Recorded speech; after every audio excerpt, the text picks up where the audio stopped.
So I think we'll get started. I want to start by just having our two esteemed panelists introduce themselves and their organization's mission and their experience in plan giving. So I'm going to start with Debbie. Debbie, why don't you go ahead and introduce yourself? Thanks so much, Stuart, and thank you Forefront and the Philanthropy Club. This is a real honor to be part of this. I'm a gal from Oak Park, Illinois, and yeah, so I miss Chicago tremendously, but I'm out here in Denver, Colorado. I work with the Trust for Public Land, and the Trust for Public Land is a national organization that creates parks and protects open lands for people. And we work with local communities. It's very, very collaborative. We work with all the different organizations, and community is at the center of our strategic plan with health, climate, and equity surrounding it. So I'm very proud to be here. My background is I practiced in probate and estate law almost all my life with my mother. Actually, we had a wonderful long career together. We were mother-daughter firm, and she taught me everything I know about estate law and probate, and very grateful to her. She is kind of a social worker attorney. And I don't think by any means you need to be an attorney to do plan giving. I think communication is what's really the key.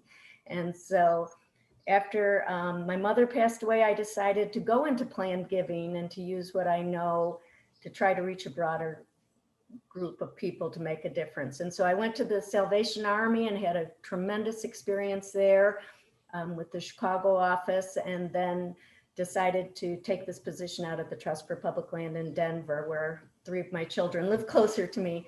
And I cover 17 states, mostly the Midwest, the Southwest, the Pacific Northwest, the Rocky Mountains, and just love my work. My work is my passion. So some of the projects in Chicago, Amy Kuntz might be on this call and she could answer more, but we worked together on the 606 Trail, the Ping Tom Park, the Douglas Park 18, that's the mini golf course in Douglas Park with the themed birdhouses, the Sears Sunken Garden in North Lawndale, and the Montgomery Ward Park, just a few. So really proud of our work there.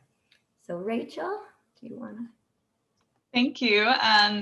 Thank you both for joining me, and thank you so much to Forefront and the Philanthropy Club for having me. I'm delighted to have been invited to be a part of this conversation. I'm Rachel Sherman. I am the program manager of the Jewish United Fund's Create a Jewish Legacy program.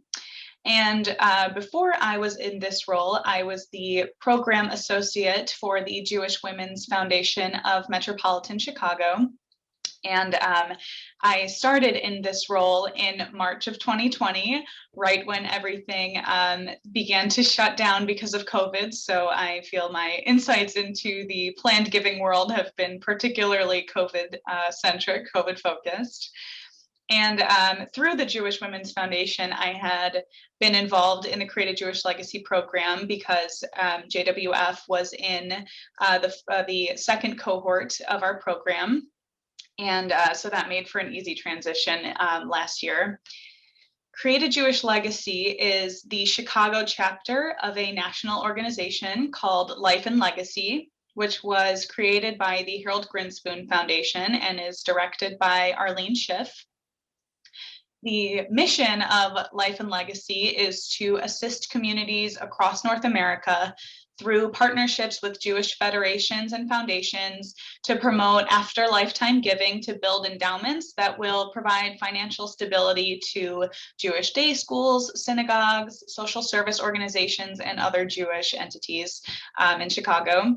Or nationally, through training and support and monetary incentives. Our 4-year program provides motivation and motivates Jewish organizations to secure legacy gifts, steward donors, and really integrate legacy giving into the philanthropic culture of the Jewish community. There are currently 70 different communities across the country that are participating in Life and Legacy, and donors from all of those communities have raised over $1 billion in future gifts to those participating organizations. In Chicago alone, we started in 2014 with this program, and we have served 39 different organizations in the Jewish community and have raised over $62.4 million from that are made up over 1,700 some odd gifts. And all of the money that's raised through our program directly benefits the individual organizations. We have had 3 different cohorts of organizations go through our program, and we currently have a cohort of 8 organizations that are in the 3rd year of our curriculum. And that is geared towards securing a set number of new gifts and a percentage of formalization for the opportunity to receive an incentive grant. Since starting this January, we've also begun offering consulting services to past participants of the program and new local Jewish organizations to ensure the continued legacy giving momentum and education, especially during such challenging times like this when even annual giving is strained. So through our consulting services, we have the ability to cater our educational programs to the individual organization's needs, whether they have an existing endowment program or they're in the very beginning stages.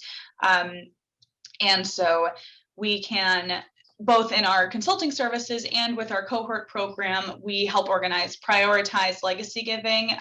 We share best practices, provide personalized marketing materials, training courses, stewardship, prospecting, gift tracking, really all over the board. And I'll get into more detail on the structure of our program later on. But again, thank you so much for having me.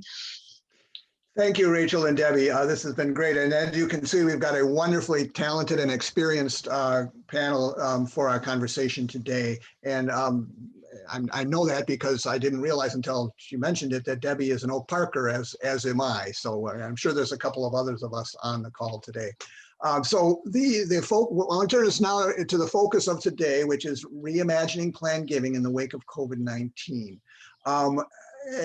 Just to process thinking. Well, first let me introduce myself a little bit. I'm Stuart Barnes Jameson. I've been involved with the Philanthropy Club pretty much since it began. And my experience in planned giving was a wonderful, most recently working very closely in establishing a planned giving program, very successful planned giving program at Fourth Presbyterian Church of Chicago. And I'll mention a little bit about that. But so I wanted to start out. Well, first a reminder to put your questions in the Q&A. We will have time to answer them later. I just took a peek already. There's at least one very, very good question in there already that I'm sure we'll get to. So put your questions in there, or if you have any other issues or things, put them in chat, and Key will be able to handle any of your technical issues. But I want to start by showing, just briefly sharing my screen with a slide that I thought is very informative about this time. Pretty much as soon as the pandemic began back a year ago, I started to get involved with and watch some regular webinars that came from freewill.com, which is an organization that helps people write their will and put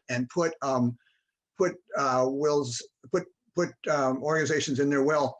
And they have shown us this chart about how their business has expanded in writing, people writing bequests and including organizations in their wills, has expanded because their work has expanded and more people are looking at writing wills. They've quoted a report that said that during the pandemic, requests and Google searches and whatnot for how to write a will are up a lot. They claim that as of in last March, that their request for help with writing wills has gone up like 163% over the March of 2019. So this chart, I just think is a very good indication of the market and the opportunity that we have right now. I noticed, they didn't mention it, but I just noticed that little drop at the end in January of this year, which may have something to do with people feeling a little more confident now that the vaccines are out, but I don't think it's going to drop any much more than it is already. I think people are just generally much more interested in thinking about their wills and thinking about putting organizations in their will. So that's basically what I wanted to share with that. And so now I want to have invite Debbie to comment a little bit about her experience with the pandemic and helping people on this issue. And you're muted, Debbie. Thanks so much, Stuart. I really saw that to be the case. We got so many unsolicited calls about legacy gifts during the pandemic, and I was just flabbergasted by how many. And what I found was that people were really concerned with their mortality and were reflecting on life. I mean, elderly donors were saying, you know, if I get COVID, this is going to be tragic very quickly. And so we did a lot of calling seeing our loyal donors and talking to them about what they were going through and really trying to generously listen to what they're going through. Some would say, you know, it's not bad. We've lived through the Depression. We've lived through World War II. This is not, we can get through this. This is not bad at all. We've got a kitchen right here and food. And then others might have lost their loved one during it. And so everybody had a different reason why they were creating a legacy or changing their existing plan at the time. But there certainly was a lot of concern about mortality and reflecting on life. And I think it comes down to, as we age, it's kind of a developmental stage, just like the terrible twos and the teenage years. As we age, we have this concern with loss of control. All of a sudden we can't drive cars anymore, and we can't do all the activities that we used to be able to do. And then as we come to grips with that, we come to grips with what kind of legacy are we going to leave and what are our true values. And so I was so grateful to be able to have these very deep conversations with people that are just a tremendous inspiration with their philanthropy. And one of the books that helped me through that was this How to Say It to Seniors, Closing the Communication Gap, and by David Soley. And if any of you are interested, it's a great book for thinking about how the developmental stage is coming into play with that. And so I think doing the generous listening and the empathizing and building trust and relationships at a time like this, you become like a legacy coach, talking about values and, you know, being lonely, and then getting into the smartest ways to give, because it wasn't like I had to ask for a gift. They wanted to make a legacy. But then it comes down to, oh, is it smarter to give out of my retirement fund? Or is it smarter to make a charitable gift annuity, or just a simple bequest? And really, most of it is simple bequest. So if you're providing legal language and the tax ID number on your materials, if you don't have a big planned giving program, if you just do that, I think you're going to go a long way. Like NPR is putting on so many ads now about bequests. So I think the awareness has been raised, and during COVID, people became even more aware. So even though there might be a drop, I think there's a much broader awareness. Yeah, thanks, Debbie. Can you give the title of that book again and maybe put some of the information in the chat? I'm interested, and there seems to be some more interest in that book. Yeah, it's called How to Say It to Seniors, Closing the Communication Gap with Our Elders by David Soley. And there's a chapter right on legacy and, you know, needing to be remembered. I found it very valuable. So if you get a chance, maybe we can put that in the chat or something so people can have that reference. It sounds wonderful. So thank you, Debbie. Both Debbie and Rachel have very intriguing planned giving kind of incentivizing programs that we asked them to speak about. And that's in fact how I found out about Rachel was I was very impressed when I heard about from another development director at a synagogue about the Creative Jewish Legacy Program. And so I think we'll turn it over now to Rachel to give a little background into that, a little more background into that program and how it works and some of the results of it. If Rachel, if you're you would take over now on that. Absolutely. Thank you. So I will start off by telling you a bit about how legacy giving, the Life and Legacy program was started and how Chicago became involved. So the program was created by a donor named Harold Grinspoon, who invested $20 million into creating a national endowment initiative for Jewish agencies, day schools, and synagogues that has now grown into that amazing billion-dollar number in endowment funds across the country. And JUF Chicago already had an endowment program for agencies and had been providing education on legacy giving for decades. But Life and Legacy wanted a large community like ours, so we were able to partner with them, join their program, and grow and expand our impact with the help of their structured program. So as a part of a national program, we received funding for our first cohort of organizations and held trainings and provided startup education materials to offer to our participating organizations. And every organization is raising endowment dollars for their own organizations. Though it is a JUF program, no percentage is reserved for JUF. We are our own participating entity. So of course, donors can make legacy gifts to JUF itself, but the organizations are raising money solely for their own organizations. So our first cohort had 15 slots open to local Jewish organizations, and it was a very competitive process. There were over 80 organizations that came to our meetings and were interested. So we put together a diverse steering committee to select the applicants based on how stable their organization was, if they had committed staff and lay leadership who were also willing to make gifts themselves. If they were fiscally responsible, what is their giving capacity, and some other criteria. Our program operates over a 4-year period, during which program staff, which includes myself and a colleague of mine, we provide education on legacy giving. We hold trainings throughout the year. Normally they would be in person, but of course we've switched to virtual in the last year. We set up some goal setting, offer them legacy giving marketing materials, succession planning strategies, and we have one-on-one quarterly check-in meetings and more going beyond the individual needs of the organizations.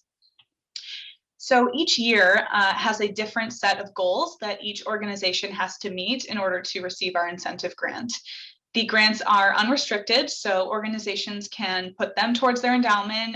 Some organizations use it for annual fundraising. At the Jewish Women's Foundation, it went into our grant-making pool. So it was really up to the organizations to use those funds for what they wanted.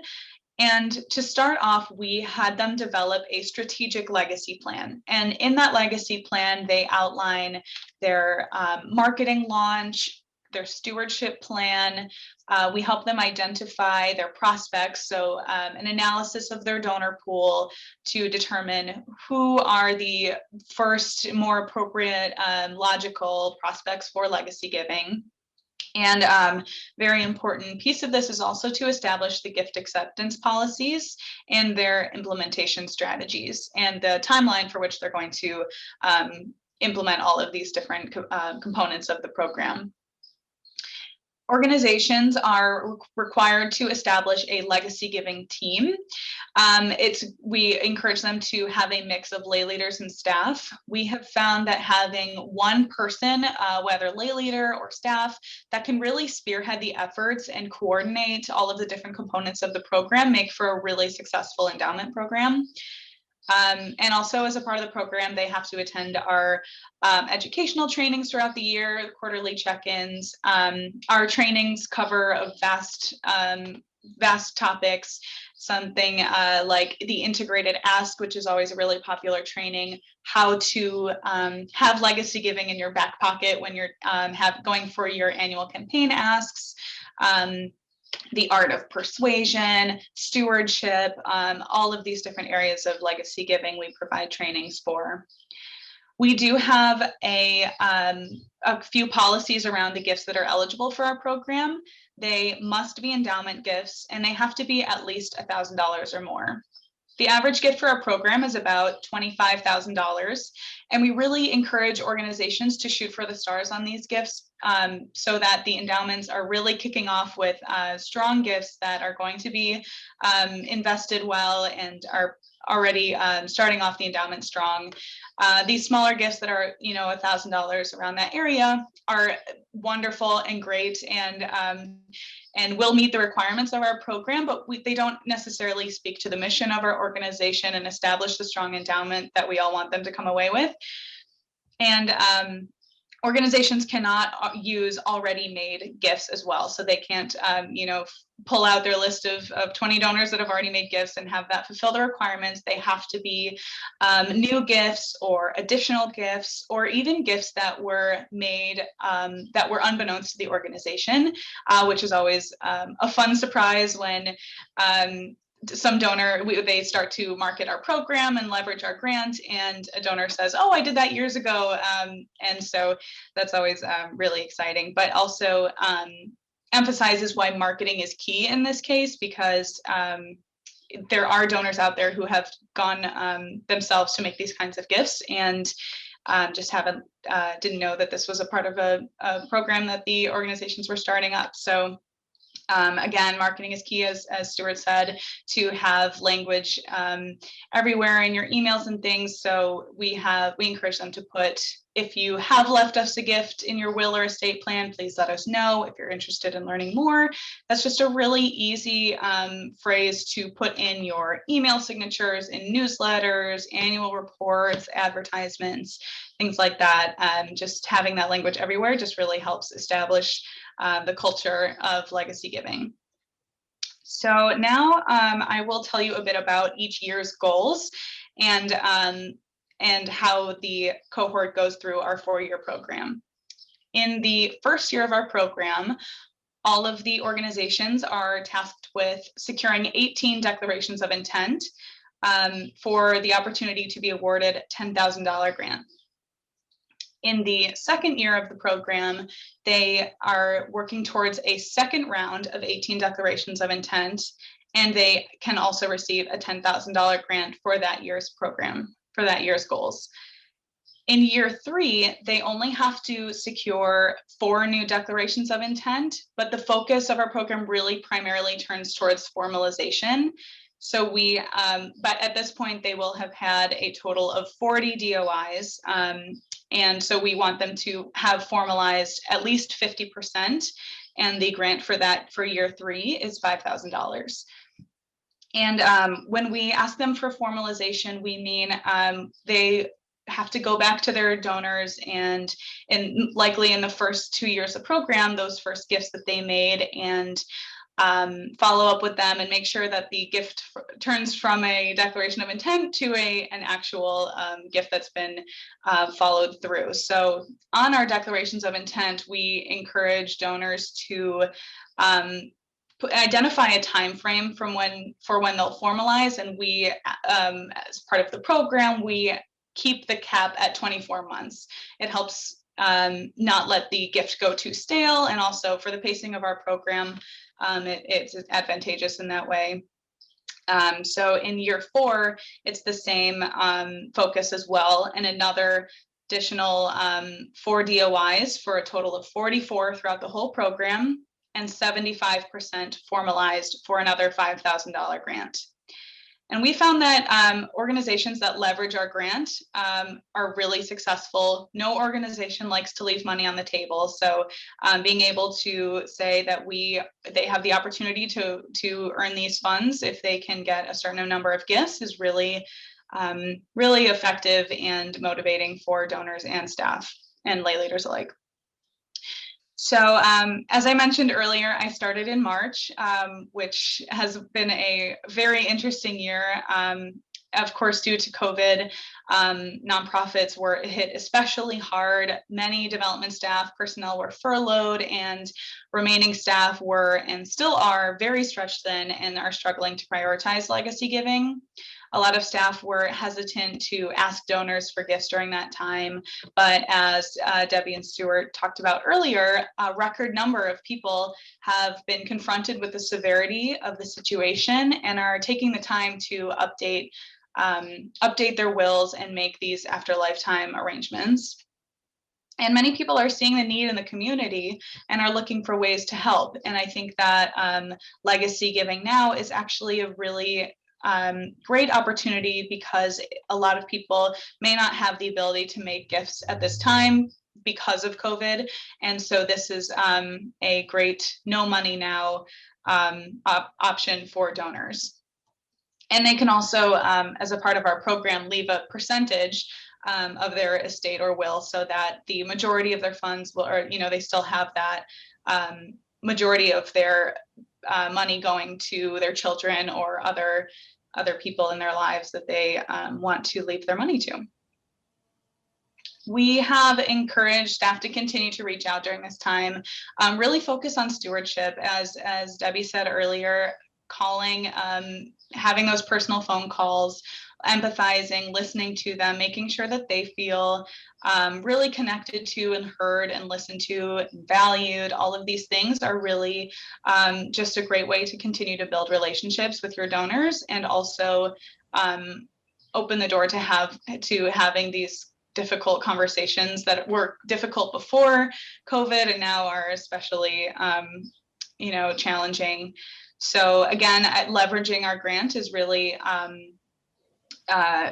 the great way to keep the conversation going, because no donors want to leave money on the table, especially during times like these. And as we like to say, the number one reason that an organization isn't left in someone's will or estate is because they weren't asked. So we really just want to make sure that people continue to have the conversation.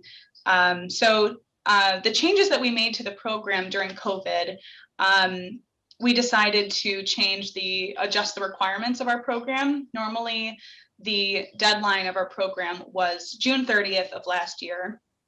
And so right off the bat, we pushed our deadline back to the end of October. And but we didn't want anyone's legacy plan and their marketing to go stale during that time. We didn't want them to say, oh, we have plenty of time, we're going to put this on the back burner. So what we did was, for the organizations that were working towards these goals already, if they were able to get the requirements met by June 30th, we added $5,000 to their incentive grant. And we decided to decrease the added incentives by 1 month, every month leading up to October. So they had an extra $4,000 opportunity at the end of July, extra $3,000 in August, all the way back until October, when they were still eligible for their original $10,000 and $5,000 grant. And so that was really motivating, again, leveraging our grant and not wanting to miss out on that opportunity. So we also reduced the formalization percentage requirement. There were 2 cohorts that were going through our program last year. One was in year 2, which was the second round of 18 declarations of intent for $10,000, and one in year 4 of the program that was working towards an additional 4 DOIs and 75% formalization. So we brought that down to 65% to make that a little bit more accommodating. And we also issued grants as soon as they were met, as soon as the requirements were met, because we wanted to make sure that we weren't, by pushing back the deadline, we weren't, preventing organizations from having their grant money. And so we issued them as soon as they met the goals. And we also decided to give halfway mark grants. So if an organization got at least halfway there, we wanted to give them half of their grant, because of course it's been a very challenging year. It was a very challenging time. But endowments are just so important. We like to say that endowments are rainy day funds, and during COVID, I think we can all agree it's raining right now, and we need to, it's important to have that strong savings account for your organization. So this year, right now, we are running a cohort with 8 organizations. It's our 3rd cohort, and that is the 50% formalization and 4 new DOIs. We have continued to add those added bonuses. So this year, we started the 3rd cohort year 3 in January, and it'll end in December. And so starting in July, if they meet the goals early, they will have the ability to earn the extra 5,000, then 4,000 down to December. And it has really been helping to motivate. Who knew financial monetary incentives would be so motivating for staff and lay leaders?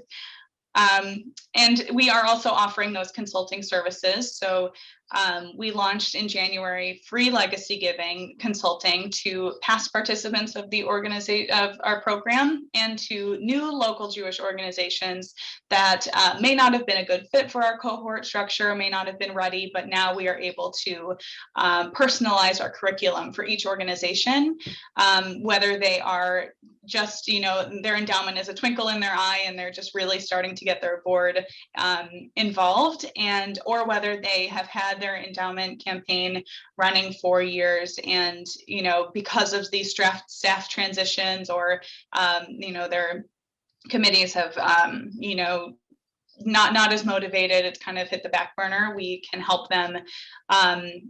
We can help them train new members. I'm at their disposal all the time. I've jumped on their board meetings to give a quick pitch about Create a Jewish Legacy. I can help train new legacy giving team members, things like that. And we also have a legacy giving handbook that gives a great basic introduction to starting an endowment giving program.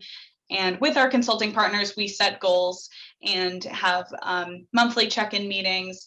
And we also have the ability to offer mini incentive grants because, again, monetary incentives are really motivating, especially during this time. So that is a bit about our program. It's been a pleasure leading this program. It's been a very unique experience this year. Normally during normal times, I would be going out to these organizations and having one-on-one meetings with their staff and lay leaders and really trying to strategize. So we have really been converting that to a virtual experience. And for a lot of people, it has been the preferred way. A lot of people don't like to schlep all the way down to our JUF building in the loop. And so it has really actually increased attendance because it's more accessible to people. So and we've been having programming that's really going to focus on having these conversations over Zoom because, it doesn't naturally come up when you're having coffee with someone. It's, when you set a meeting like this over Zoom, it's a little more overt why you are having this meeting. So really kind of balancing the conversation over Zoom. We are having one-on-one mock conversation workshops, things like that to really increase education and get people feeling more and more comfortable over virtual while we are still in the midst, hopefully on our way out. Thank you, Rachel. A question came in on chat that I wanted to have you address right away. The question was, can you remind us again who's eligible for these grants? And it is... Sure, it is local Jewish organizations in the Chicago area. So we do have our focus on these local Jewish organizations in our community. Right. So, and the reason thank you for that question who asked it, because what I wanted to say was that when I first heard about this program, I thought, well, this is cool. And I don't think it has to be, the concept doesn't necessarily have to be restricted to the Jewish community. I believe that this could be possibly done with other organizations, even to the point of having one single donor who says, and that's kind of what Debbie's going to talk about here, a single donor that says, you know what, I believe in legacy and endowment giving so much that I'm going to find a way to, promote it and incentivize it. So that's why I was really excited to have you come and speak, Rachel. So Debbie, can you explain, tell us about a similar program that you've worked with? Yeah, and thank you so much, Rachel. Those goal settings are fantastic. That really, and the incentives, I love it. So I want to tell you a story about one of our donors that hopefully you can use some of these ideas in your nonprofit. This gentleman, Charles Gresham, was out of San Francisco, and he was one of our donors that started out giving $50 a year. And people thought that Charles was homeless. He wore all recycled clothes. He would go to restaurants at the end of the day and ask for meals that he would end up giving to the homeless himself. And he loved nature, and he would go around planting trees in the San Francisco area illegally. Wherever he saw that a tree needed to be planted, he would plant it. And so he started giving to us in 1998, this $50 a year, and gradually increased to like $1,000 a year. And one day he called our office in San Francisco and said, "I'd like to create a charitable gift annuity. Can I come in an hour?" And so the relationship manager said, "Yeah, come on in." And so he came in. Well, Charles had Parkinson's disease. He was having trouble filling out the forms, but they were able to help him. And they saw his interest and started inviting him on tours of Mount Diablo and some of our projects that we were working on back then. And never to underestimate somebody. When Charles died, he left us $1.5 million.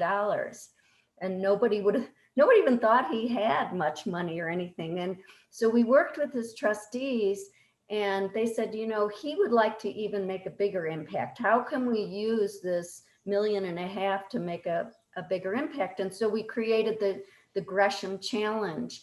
And with every new planned gift of $50,000 or more that was committed, $50,000 was released from from 1 million of it.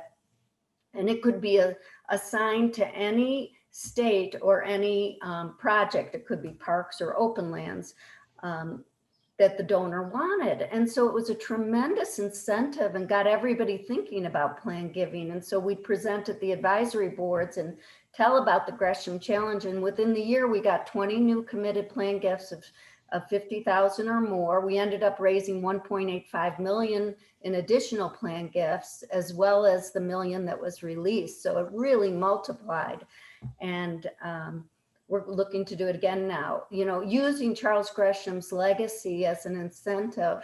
Other donors are saying, "Oh, I'd like to do that too with a gift while I'm alive," and maybe do a blended gift, something that would be partially outright and partially a planned gift. So I think just thinking of every donor as an individual, whether they're given, you know, $100 out of their estate, it doesn't matter, they're legacy gifts. And that cultivation. Charles Gresham, one time, our CEO, Will Rogers, gave him a jar of his honey. He had a bee farm and he raised honey. And so he sent Charles a jar of honey. And Charles said, you know, that to me was like getting a first edition of a Hemingway. Mm-hmm. But the difference it made to him was just tremendous. Those little gestures just make so much difference. So we ended up then creating newsletters around during COVID, because this all happened in 2020. And we did 2 newsletters that year. And they were entitled Grow Your Legacy. It's our typical newsletter. But in the newsletter, all we highlighted were the donor stories. So we would show a picture of the donor, all of our pictures that we use, even though we use Stelter for marketing, all of the pictures and the content, we try to make it the Trust for Public Land. So they're pictures of real donors and people out on our projects. And so in the 2 newsletters we did last year about the Gresham Challenge, we highlighted who the donor was and a picture of them and their story and what inspired them to give, and then the impact of their gift on that state or on that park or on that open lands project. So I think, and we're already getting great feedback from people that are reading those newsletters, because we send it out to about 7,000 people and they go, you know, oh, that could be me. They could see themselves in those shoes. Mm-hmm. Really inspirational. I love the donor stories. It's so much better than just talking about the vehicles. I mean, the vehicles come in too, because you say, oh, they decided to give out of their IRA, or they decided to give out of a charitable remainder trust or out of a bequest. So other people can see themselves in those shoes. Yeah, thank you, Debbie. And even if you're not at all interested in, or don't think your organization is interested in planned giving, I think there's a powerful message in Debbie's story, several of them. One of them being, don't overlook the donor who gives maybe $100 every now and then in the recycled clothes. It looks like he's homeless. You never know what's going to happen with that. So, and by way of stewarding donors, I think this planned giving option is a real great tool. So I wonder if we could kind of move the conversation into a little more practical ideas like those for the rest of the time. And I want to just highlight basically something that came in one of the first two questions, I think, that are good ways to get us started off. April mentioned somebody who gave their first legacy gift to the organization before the pandemic in 2019, and how can they kind of build on that and use that to enhance the program. So there's those kind of questions. Related to that is how do you broach the subject of legacy giving when speaking with a donor? I think those are two questions that might help us get started on some of the ideas that you all both have about cultivating donors and staying in relationship with them. So I'll turn it over. Maybe Rachel, do you want to start talking a little bit about? Yeah, absolutely. I think something that also speaks to the Gresham Challenge and that message is that it is your donors that have been giving consistently for 5 or 10 years that are going to be your excellent prospects for legacy giving. And I think a big misconception with legacy giving is that it's only for rich people. Right. And it's not. It can be those smaller givers who have made, have a more emotional connection to the organization. They've made it, part of their annual giving to make your organization a priority. And those are the people who are excellent candidates for legacy giving. And I think starting to broach the topic is really emphasizing the why of why someone might give. Like you said, getting bogged down in the vehicles is less enticing than talking about the impact that the organization has had on your life. What kind of legacy do you want to leave? What kind of the JUF is having programming on leaving and raising generous children. And I think that is a huge component for legacy giving, and particularly in the Jewish community too, because it's so central to Jewish values, is tzedakah, which means charity. And raising generous children, showing that this is something that's really important to you, the mission of your organization, and talking about what kind of impact you want to leave and how the organization has impacted your life. And that, the legacy conversation is really about keeping these institutions alive beyond your involvement in them. And I think that is kind of central to the conversation, is talking about the why is really something we emphasize in our education as well. Mm-hmm. Mm-hmm. Yeah.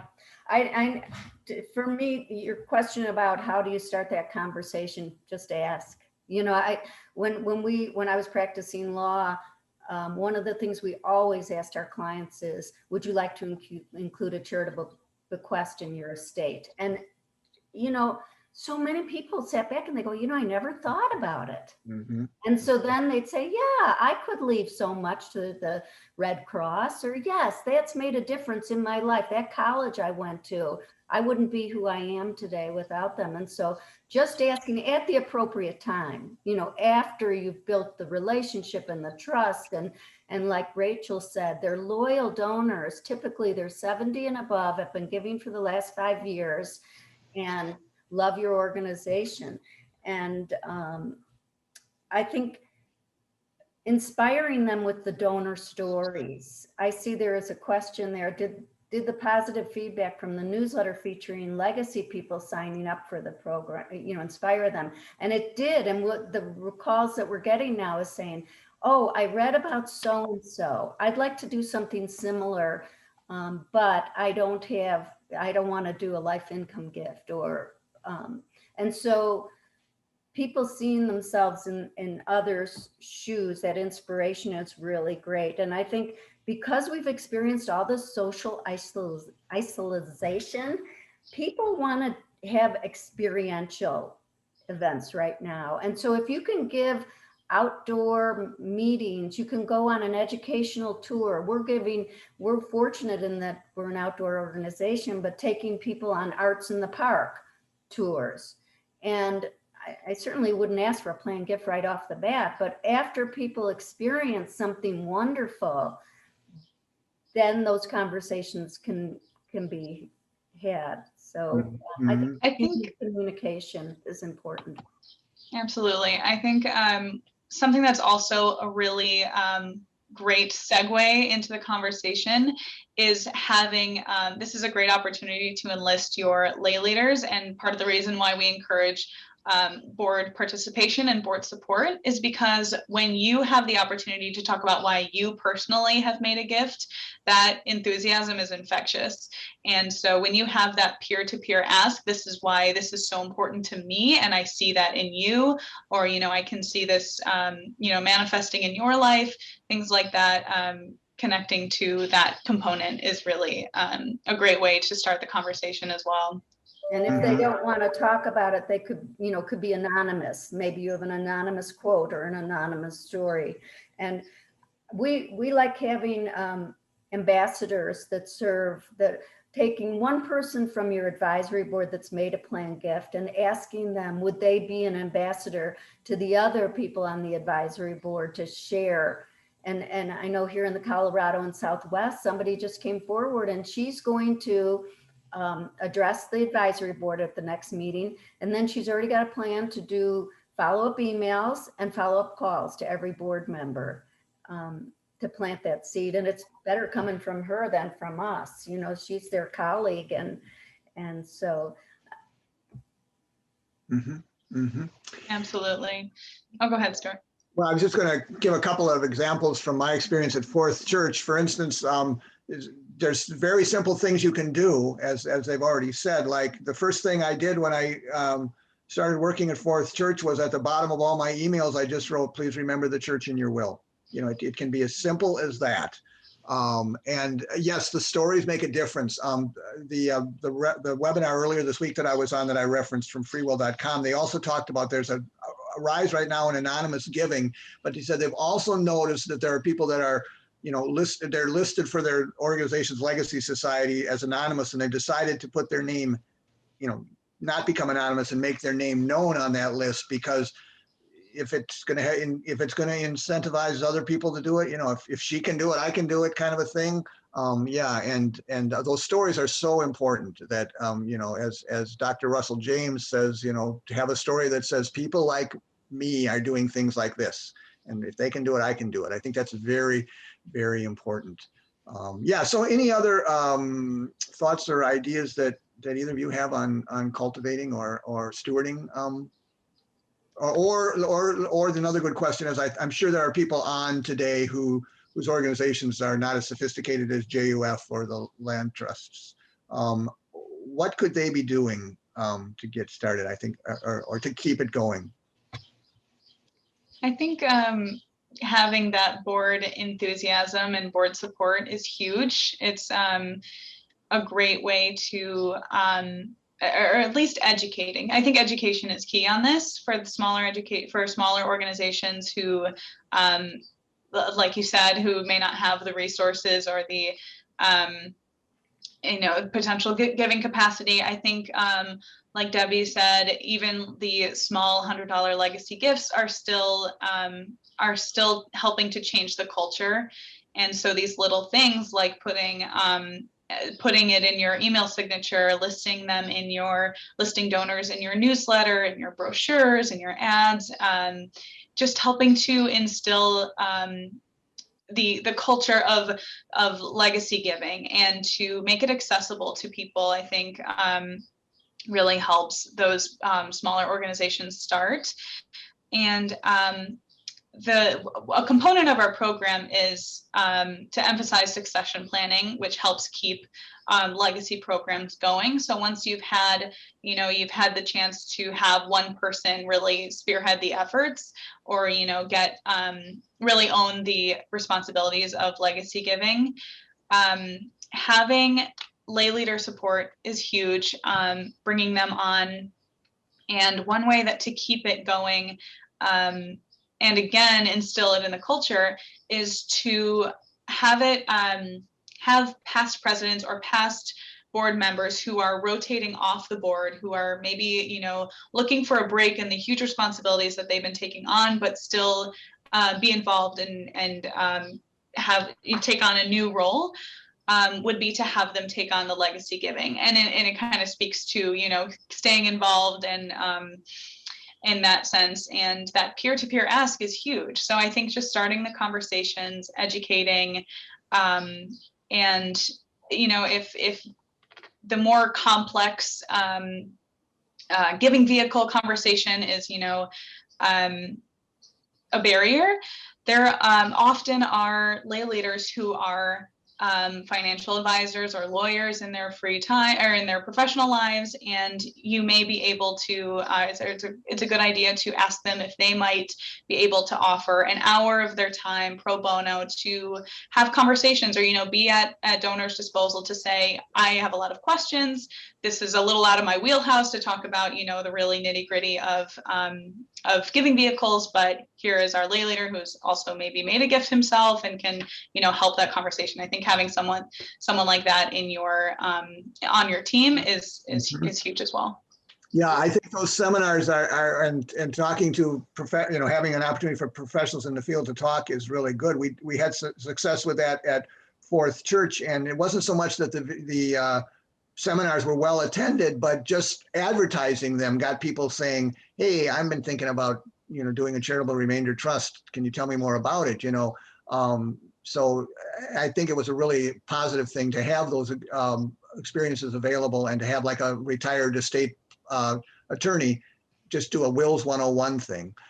And related to that, Rachel, could you mention a little bit about the Legacy Seder as an idea that I thought was kind of a cool one?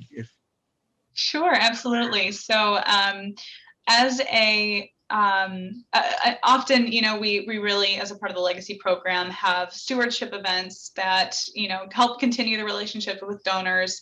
And something that a lot of synagogues do, and the nature of our Jewish organizations, Shabbat is central to that. And so Shabbat is the Jewish day of rest. Blessings are said Friday night at sundown over candles, bread, and wine.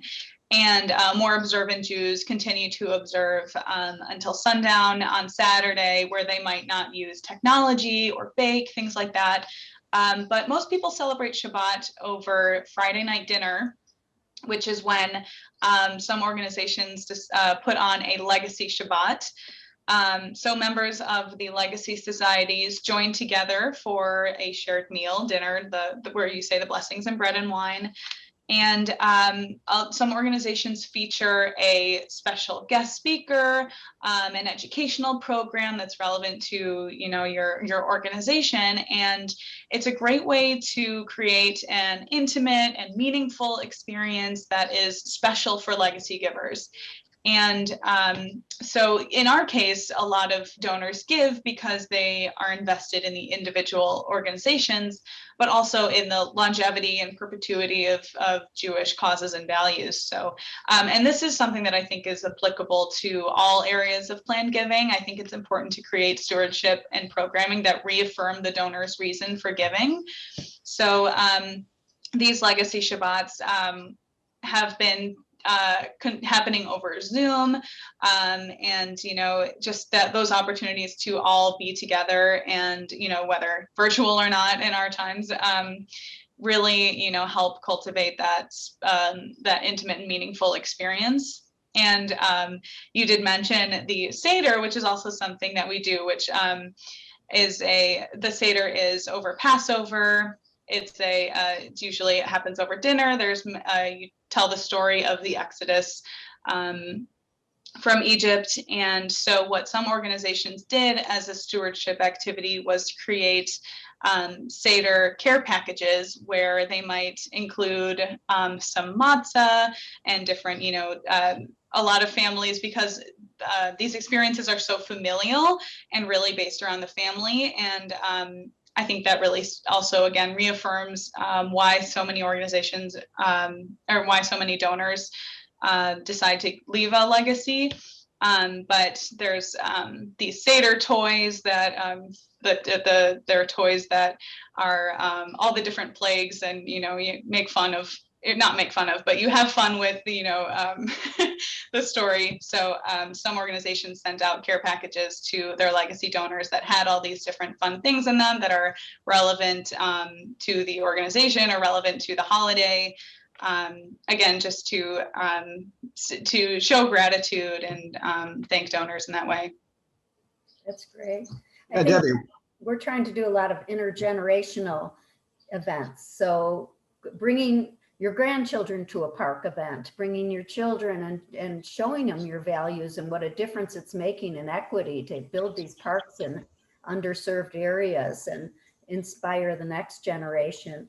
And then appreciation days for the legacy donors, and also celebrating the estate gifts that are received. So inviting the family of the deceased that made an estate gift to an event to honor their loved one that made such a difference, that really encourages others and shows your gratitude. And I think, like you were saying, Stuart, about just putting that one line at the bottom, and if you can include your legal language and your tax ID, that's going to reach a lot of people right there. And then if they have other questions, they might call, because there's so many people that are using the assets that fall outside of probate. So beneficiary designations, transfer on death, for real estate, payable on death if they've got a bank account and they just make it payable to the organization on death.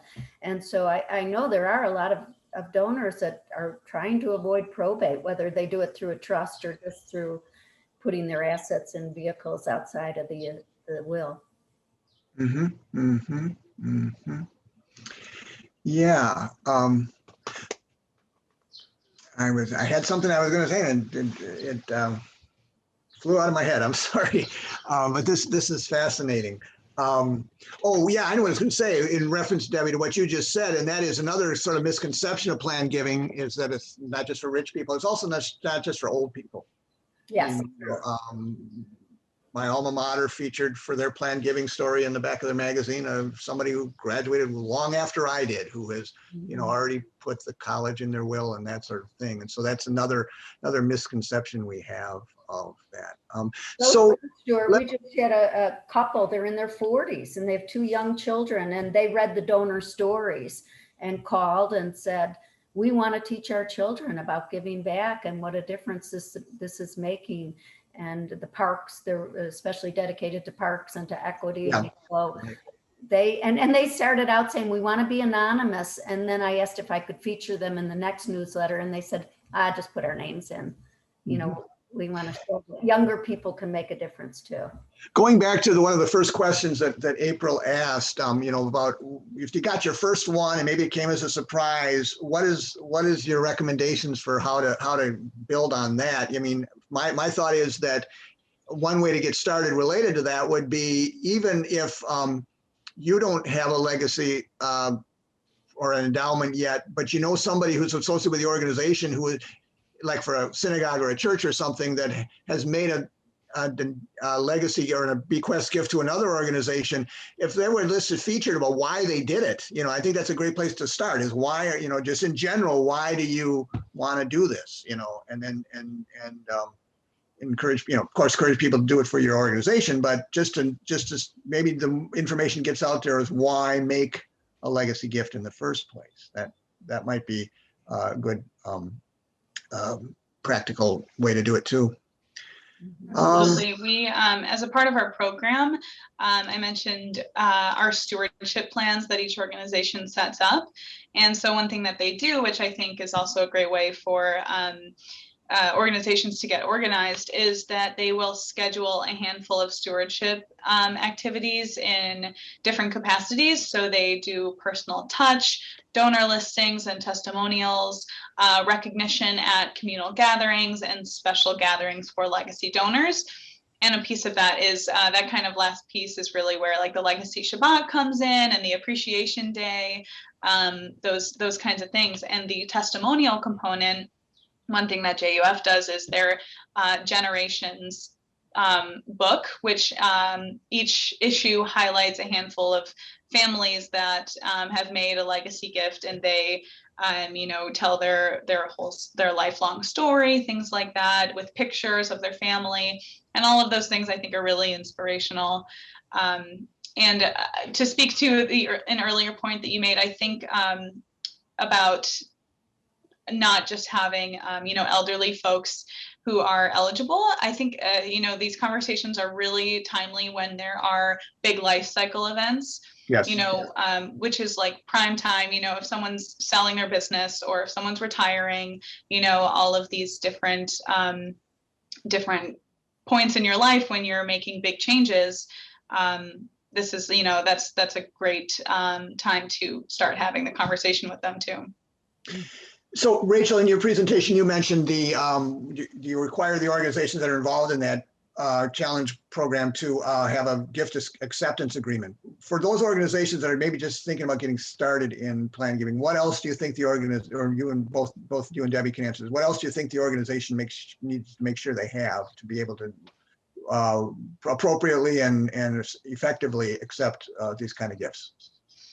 Right. So yes, the gift acceptance policies are really helpful and important. It helps reassure the donors that their gifts are being used in practical ways. Some of the things that are included in a gift acceptance policy include that they are going to be designated for their endowment.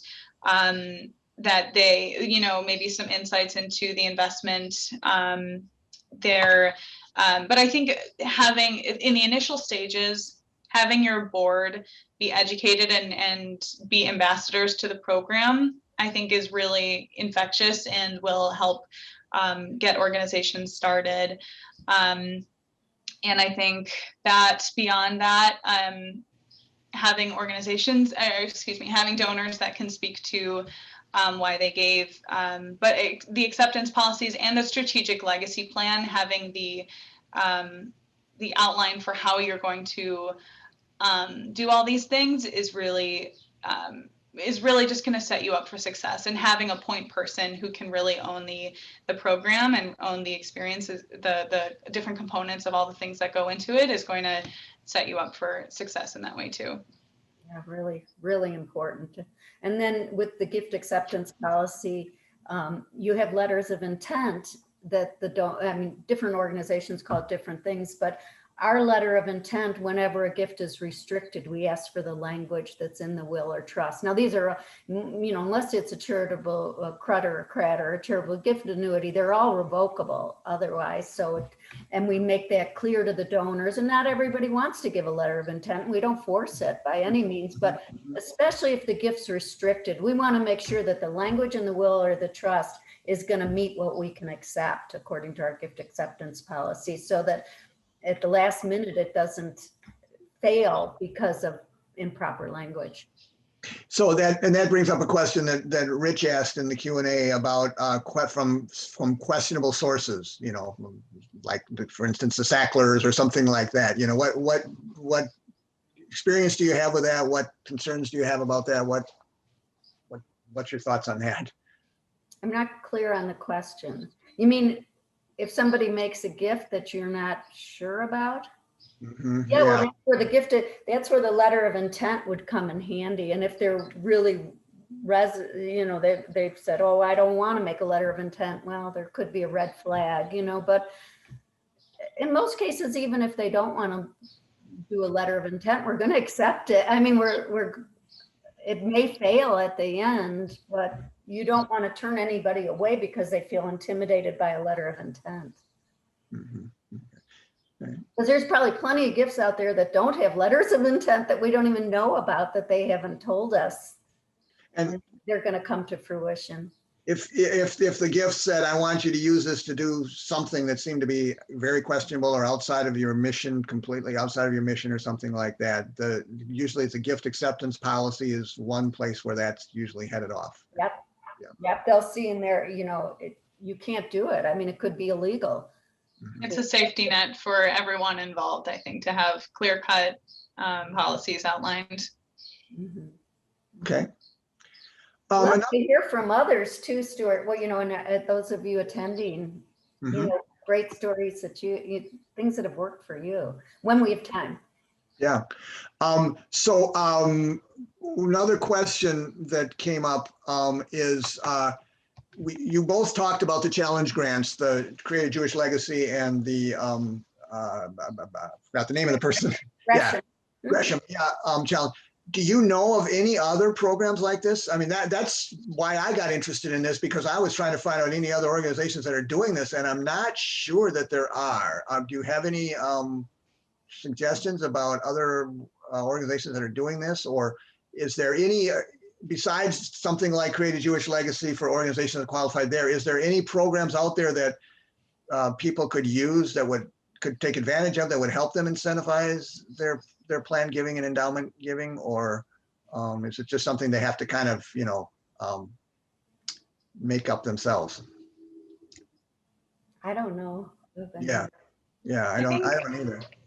Yeah, I'm not aware of any programs like Life and Legacy that are for the broader community outside of the Jewish community. However, I do think that this program is something that a lot of maybe some startup organizations might be interested in. I think a huge movement as of late is the interconnectedness of different philanthropies, and I think that it might be of interest to some startup foundations that are interested in innovative projects like this, that if there were and as you were saying earlier, this is something that our program can be crafted to address, to incorporate other communities, other faith communities too. If this was something that, I think it's just a matter of finding funders who are willing to support this kind of program, because, it's really, there's nothing,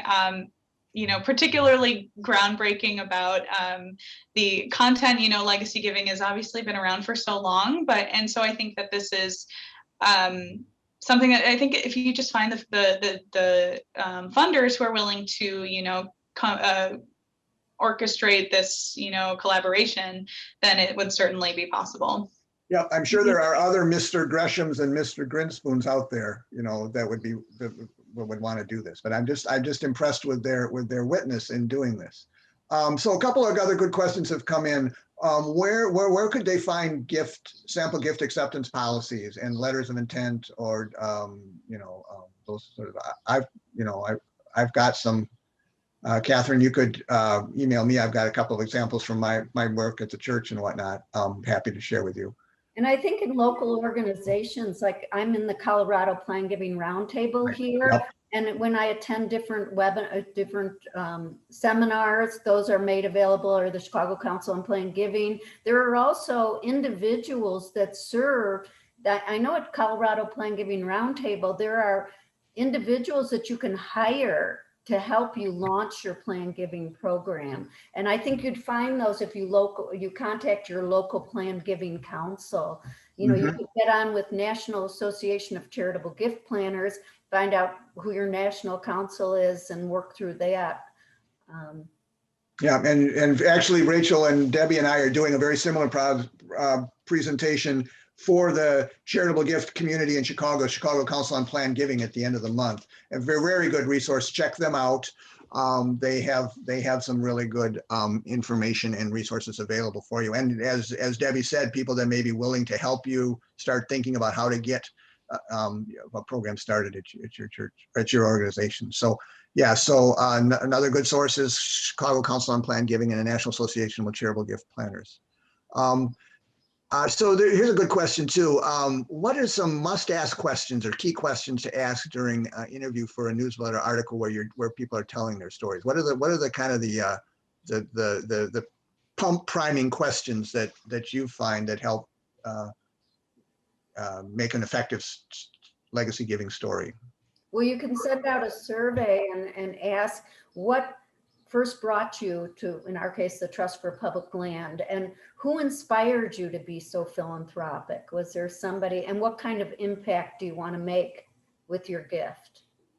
Or just what do you love about the organization? Yep. Mm-hmm. Right. Speaking to the why of why we're giving. Yes, we kind of beat people over the head with that. Why, why is this organization so important to you? And what do you see as the future of the organization? How do you see your what your contribution might, how it might be transformative, things like that, kind of aspirational questions too. Yeah, good question from Rich too. What problems have you encountered in your planned giving career, and how did you respond? What's the most important thing you've learned about planned giving during your careers? That's a good one. I want to think about. I might take a stab at that one too. But Debbie or Rachel, what's your thoughts there?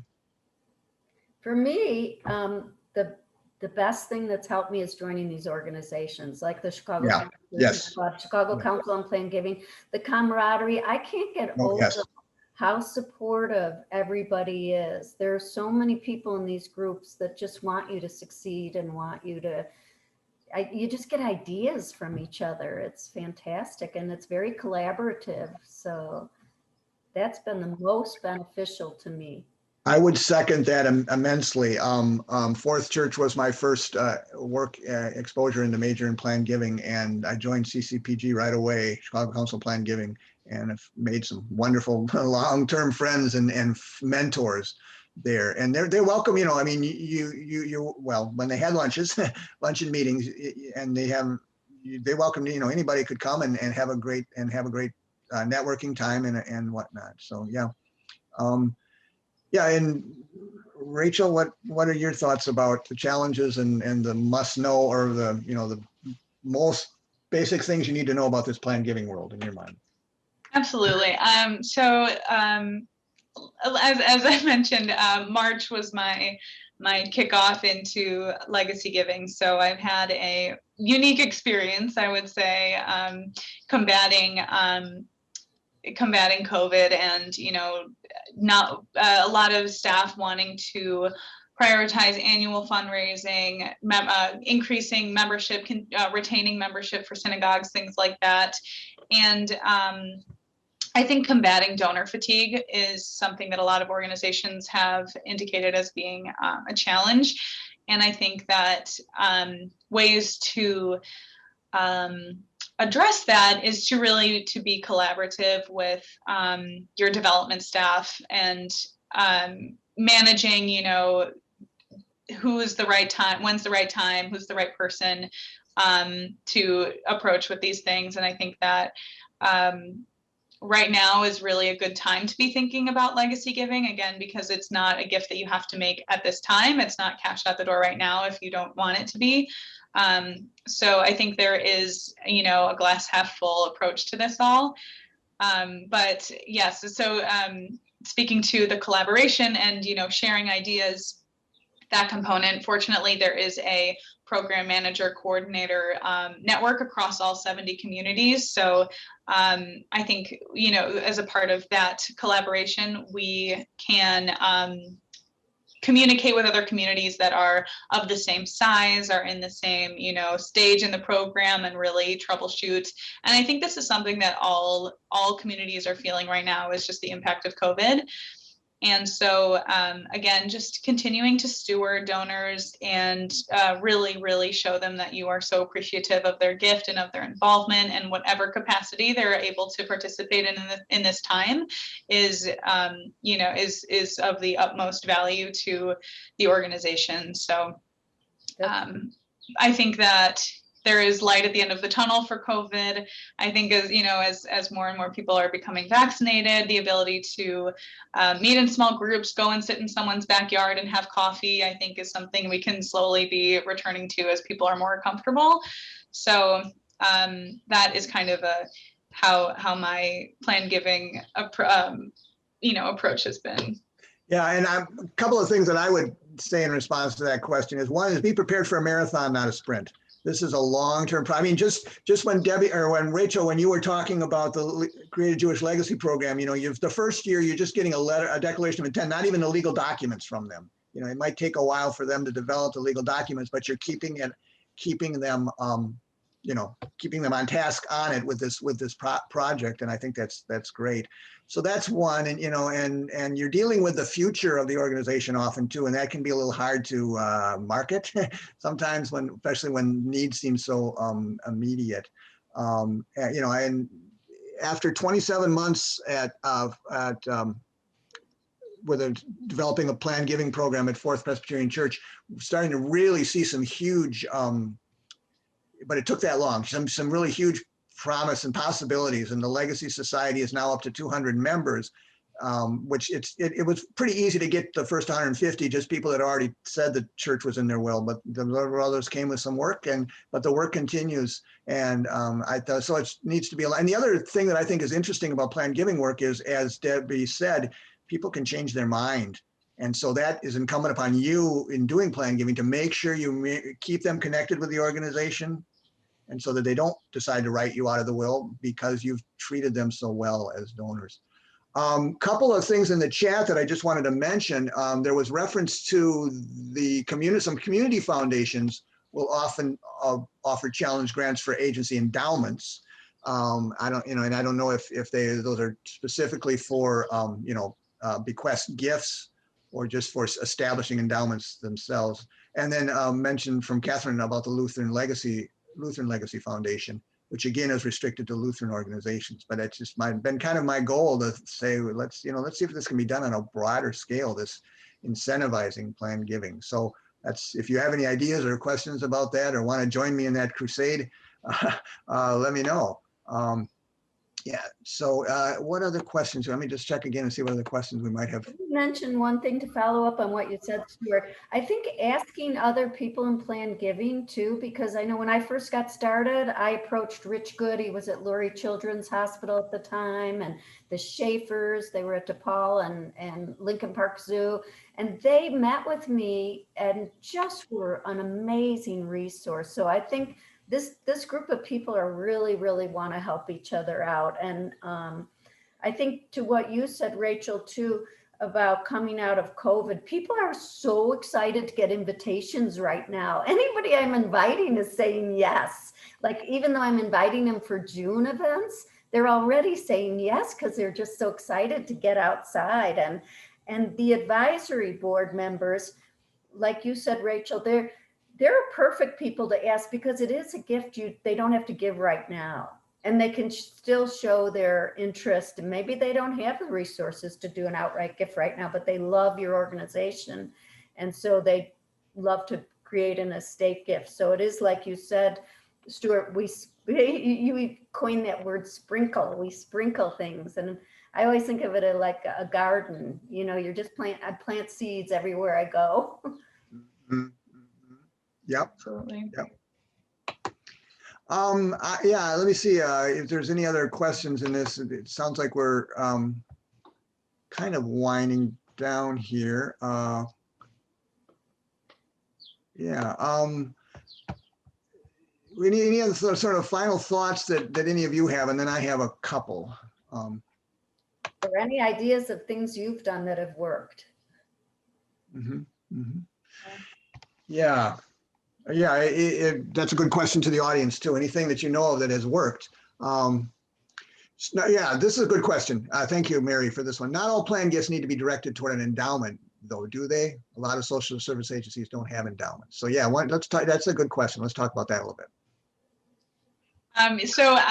Yes, absolutely. Planned gifts can be are not restricted to endowments. Our particular program emphasizes, is focused on building endowments for organizations. I think for those smaller organizations, it's certainly something to consider. I think that in the future, a lot of philanthropic advisors have been saying more and more that endowments aren't so much of a luxury anymore. They're becoming more of a necessity for organizations to continue, and that operating solely on operating funds, general contributions are, is going to become more and more strained and challenged. So I think emphasizing the importance of endowments is really where we focus, and we are trying to spread that education. So certainly we know that planned gifts are not just for endowments, but they are a great, they kind of speak to the longevity of organizations, and in that kind of sense, yeah. Do either of you have examples, of planned gifts that didn't go to the endowment and how they were used? Well, we have all kinds of restricted gifts that go toward parks programs, open lands programs, various states. They only wanted to go to Colorado and the Southwest. Mm-hmm.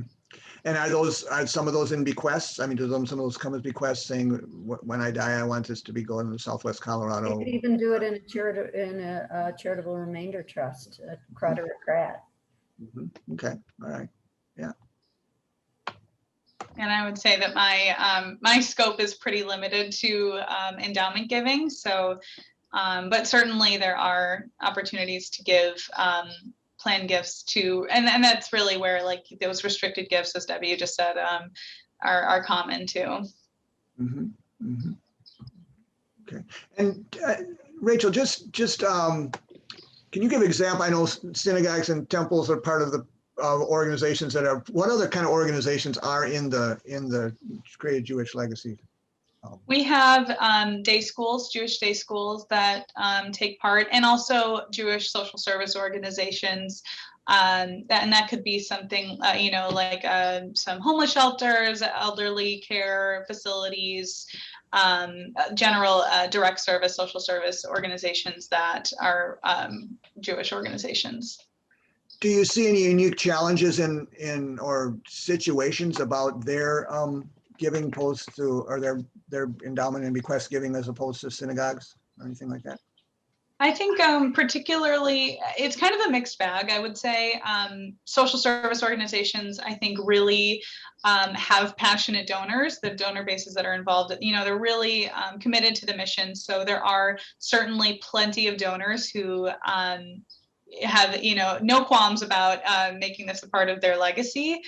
But I also think that for elderly care facilities, things like that, that can be a challenge too, because depending on the nature of the agency, that family may not, and again, this kind of speaks to, this isn't only for rich people, but, there are certain,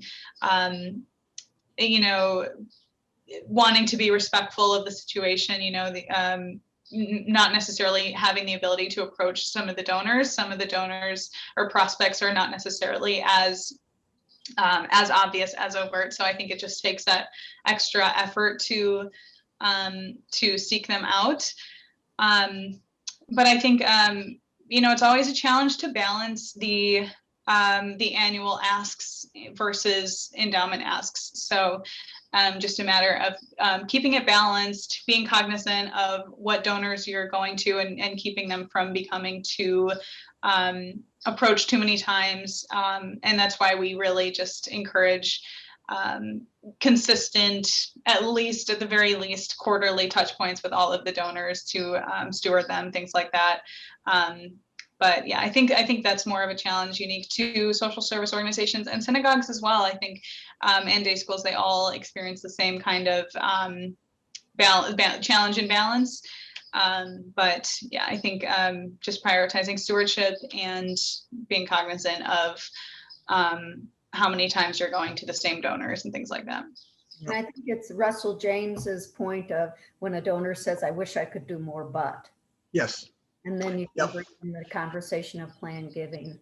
Yeah, when I was at the church, I talked to the staff there and I said, this is one of the questions that you should trigger your call Stewart response is exactly that one. I wish I could do more for the church, but and then that's where we get into that. Yeah. So I think we can begin to wind up right now. I saw some, thanks Key for putting in some wonderful information about upcoming forefront events. That's great. I'm also just going to put a quick link to a registration for a workshop that's actually later today at noon by an organization that I think does a really good job with major and planned giving consulting is Veritas Group. And their major and planned giving officer consultant is a Chicago area person who was my mentor in planned giving by the name of Bob Shafis. Anyway, they have a workshop later today that's the title of it is Planned Giving is Not Scary or Hard, We Promise. And I think that's the message that I want to get across is that this is not as scary and as it sounds. You don't have to be a lawyer to be doing this work. You don't have to be a financial planner, but your donors will definitely need to consult both of those expertise, but you just need to be a person that loves to build a relationship with each other. And there's not a more perfect time to be doing that than right now, based on what Debbie mentioned about just reaching into out to the donors and how are you doing and how has this time been for you and that sort of stuff. So that's, I think, basically what I've got. Unless anybody else has any kind of other final words, I think we can end this off. And keep an eye out for it. There won't be a June. We're taking a month off, but there will be a July Philanthropy Club meeting. So I think that's it. Thanks, everybody. Thanks, everybody. Thank you so much. Mhm.